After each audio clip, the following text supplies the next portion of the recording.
Alors on va regarder un petit peu l'optimisation de cet usinage. On voit que les deux trous oblongs sont relativement longs à fabriquer, ils font 18 minutes 06 avec une fraise de diamètre 12.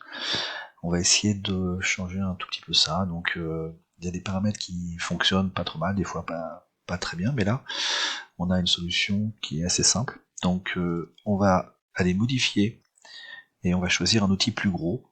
Donc on va prendre l'outil de diamètre 16 qui est un outil carbure, donc on va pouvoir mettre des conditions de coupe carbure. Donc on laisse le 2 mm en profondeur de passe, par contre ici on va pouvoir passer à 220 et à 0,06.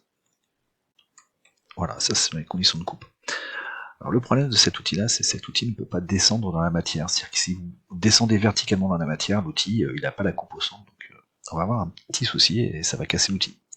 Il va falloir qu'on fasse un mouvement d'entrée latérale, et on va pouvoir assez facilement profiter de cette forme en trou oblong. Et donc, on va aller modifier donc le mouvement en matière. Alors, on va pas lui dire de travailler en plongée, on va travailler suivant une rampe qui va correspondre à la forme que l'on a. On va par contre être obligé de mettre un angle de plongée de 3 degrés qui correspond à cet outil-là, et je vais lui dire de travailler sur une hauteur de 2,1 mm alors que j'ai une profondeur de 2 mm. Donc je vais laisser les autres paramètres, excepté celui-là, où je vais travailler par rapport au niveau en cours. C'est-à-dire que par rapport au niveau en cours, il va remonter de 2,1 mm, et donc on va gagner du temps. Voilà.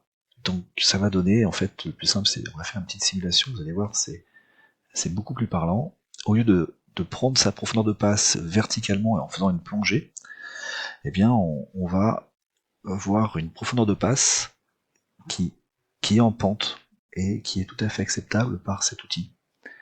Vous voyez, il s'approche, donc là il est à la hauteur de la pièce, il doit être à 0,1 mm au-dessus, et puis il descend pour aller à sa profondeur de passe, et il est descendu en fait avec une pente de 3 degrés. Là il a sa profondeur totale, donc il continue à faire son tour, et là il va remonter, donc au-dessus de la pièce, d'accord, il va se repositionner à son point de départ, voilà, et là il est reparti en faisant sa pente. Voilà. Alors l'avantage, c'est qu'on a choisi un autre outil. Donc l'outil qui pour nous est très très bien réglé pour faire les trous oblongs, euh, c'est pas forcément les trous oblongs qui sont les plus importants, c'est les trous pour les roulements. Donc ces trous-là, il faut qu'on utilise notre outil qui est super bien réglé. Donc là, l'intérêt c'est que ma fraise de 12 est bien réglée, je vais la garder pour faire ce qui est le plus important, et puis je vais pas user cette fraise-là en faisant les trous oblongs qui sont des trous qu'on va dire qui permettent d'alléger la pièce. Voilà. Donc j'ai gagné 4 minutes en fait déjà sur mon usinage. Alors on peut pas forcément reprendre cette opération là sur les autres opérations, ça, on n'a pas de gain significatif.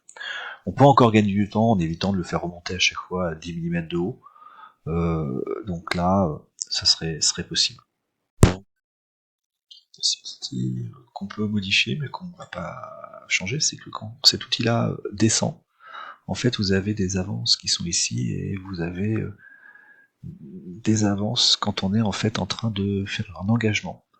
Donc pendant l'engagement, on a mis la moitié du pourcentage de la vitesse qu'on avait prévu, donc on n'aura que la moitié de 525. Donc ça limite en fait sa vitesse de déplacement.